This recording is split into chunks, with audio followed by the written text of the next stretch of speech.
সুষম, দেখেন এটা আসছে আমাদের 44তম বিসিএজে। বললাম না যে এখান থেকে প্রচুর বিসিএজে প্রশ্ন রিপিট করতেছে, তারপরে এখান থেকে আবার করবে। আমি কথা বুঝতে পারছি, কিন্তু আমরা যাতে কোনোভাবে ভুল না করি। তা আমাকে একটা সুষম বহুভুজের প্রত্যেকটি কোণ এত দেওয়া মানে অন্তস্থ কোণের মান দিয়ে দিছে। কার মান দিয়ে দিছে?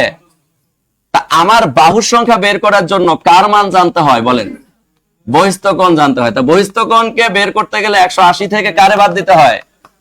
অন্তস্থ কোণ বাদ দিতে হয়। কত ডিগ্রি পাইলাম? এই 12 ডিগ্রিটা হচ্ছে আমার একটা বহিস্থ কোণের মান।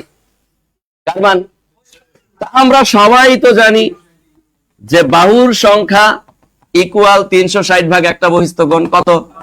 12, 3 12 36, শূন্য কতটি? 30টি। কথা কি বুঝতে পারছি? ক্লিয়ার? বুঝতেছে। আরেকবার আমি বললাম, দেখো প্রশ্নের দিকে তাকাও। একটা সুষম বহুভুজের প্রতিটি কোণ মানে একটা অন্তস্থ কোণের মান দিয়ে দিছে। কার মান? কারণ ভেতরেই তো কোণগুলো থাকে। নরমাল কোণ বলে সবসময় অন্তস্থ কোণকেই মেনশন করবা, কারণ তুমি বর্ধিত করার পরে তো পাও বহিস্থ কোণ, কিন্তু নরমালি থাকে কি কোণ? এই জন্য এখানে উল্লেখ করে নাই। তা প্রতিটা কোণের মান দেওয়া আছে মানে অন্তস্থ কোণ দেওয়া আছে। তা তোমার একটা অন্তস্থ কোণের মান দেওয়া আছে 168 ডিগ্রি। 168 ডিগ্রি, তাহলে এটাকে বর্ধিত করলে তুমি বহিস্থ কোণটা পাবা। তাহলে বহিস্থ কোণটা কত ডিগ্রি পাইলা? এই 12 ডিগ্রি বহিস্থ কোণ। 180 থেকে 168 মাইনাস করলাম। আর বাহুর সংখ্যা একটু আগে শিখে আসলাম, যাই বাহুর সংখ্যা তাই কি বহিস্থ কোণের সংখ্যা।